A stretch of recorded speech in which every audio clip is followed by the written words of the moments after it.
তেভাগা আন্দোলনের একজন নেতা ভুবন মণ্ডল। ভুবন পুলিশের হাত থেকে বাঁচার জন্য বৃদ্ধ চাষি হারানের ঘরে আশ্রয় নিয়েছে। হারানের ঘরে আছে বৃদ্ধ হারান, তার মেয়ে ময়নার মা, তার মেয়ে ময়না এবং তার ছেলে।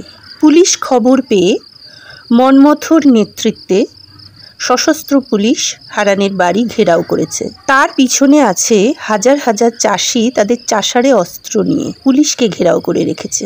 এই পরিস্থিতি থেকে গল্পের তৃতীয় পর্ব শুরু হচ্ছে মানিক বন্দ্যোপাধ্যায়ের হারানের নাচ জামাই। গল্পের প্রথম দুটি পর্বের লিঙ্ক ডেসক্রিপশন বক্সে এবং কমেন্ট বক্সে দেওয়া থাকবে। Hello viewers and listeners, welcome to my channel UB story and poetry and welcome to my program গল্প দিদার আসর। Please like, share and subscribe my channel. Thank you.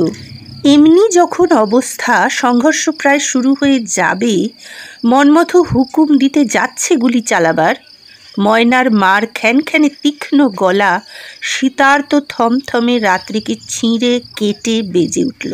রও দেখি তোমরা, হাঙ্গামা কইরো না। মোর ঘরে কোনো আসামি নাই। জোর ডাকাইত নাকি যে ঘরে আসামি রাখুন? বিকালে জামাই আইছে, শোয়াইছি মাইয়া জামাই রে। দারোগা বাবু তল্লাশ করতে চান, তল্লাশ করেন। মন্মথ বলে, ভুবন মণ্ডল আছে তোমার ঘরে?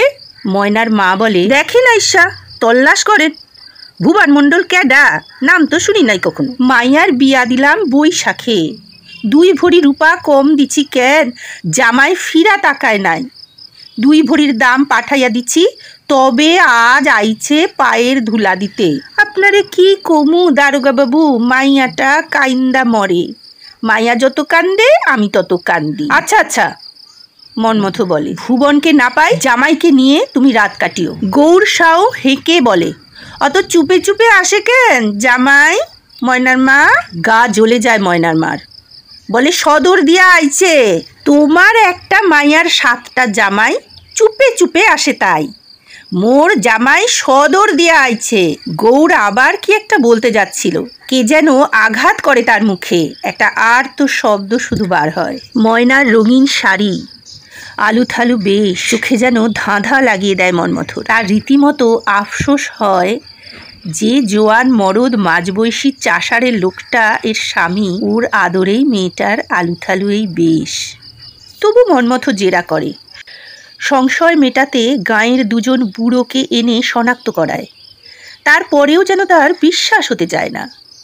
ভুবন চুপচাপ দাঁড়িয়ে আছে গায়ে চাদর জড়িয়ে, যতটা সম্ভব নিরীহ গোবাচারা সে, কিন্তু খোঁচা খোঁচা গোবদারি ভরা মুখ, রুক্ষ এলোমেলো এক মাথা চুল, মোটেই তাকে দেখায় না নতুন জামাইয়ের মতো। ভুবন ভাবে এবার তার কিছু বলা উচিত। এমন হাঙ্গামা জানলে আইতাম না কর্তা। মিছা কইয়া আনছে আমারে। সরাইলের হাটে আইছিলাম, ঠাইরেন পোলারে দিয়া খবর দিলেন মাইয়া নাকি মরো মরো। তখন যায় কি এখন যায়? তুমি অমনি ছুটে এলে? আসুন না, রতি ভরি সোনা রূপা দিব কইছিল, তাও ঠেকায় নাই বিয়াতে। মইরা গেলে গাও ঠেক্কা খুইলা নিলে আর পামু? ও তাই ছুটে এসেছো? তুমি হিসেবি লোক বটে, মন্মথ বলে ব্যঙ্গ করে। সে ভাবে বেশি বাড়াবাড়ি করলে হাঙ্গামা হতে পারে। 2 পা পিছু হটে এখনো চাষির দল দাঁড়িয়ে আছে, ছত্রভঙ্গ হয়ে চলে যায়নি। গায়ে গায়ে চাষিগুলো কেমন যেন উগ্র মরিয়া ভাব, ভয় ডর নেই এক ফোঁটাও। ঘরে ঘরে তল্লাশ চলতে থাকে।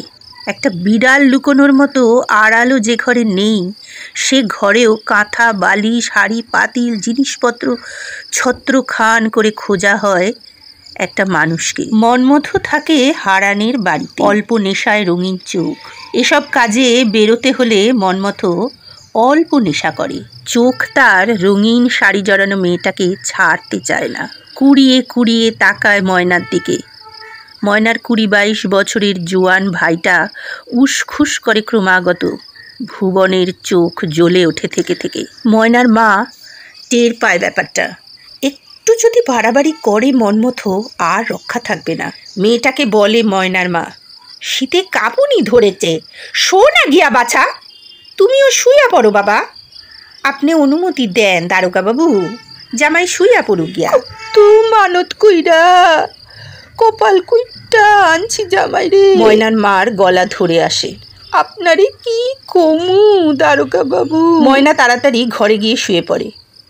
ভুবন যায় না। আরও দুবার ময়নার মা সস্নেহী সাদর অনুরোধ জানায় তাকে, তবু ভুবনকে ইতস্তত করতে দেখে বিরক্ত হয়ে জোর দিয়ে বলে, গুরুজনের কথা শোনো, সৌ গিয়া খাড়াইয়া কি করবা, ঝাঁপ বন্ধ কইরা দিও। তখন তাই করে ভুবন, বাধ্য হয়ে, যতই তাকে জামাই মনে না হোক।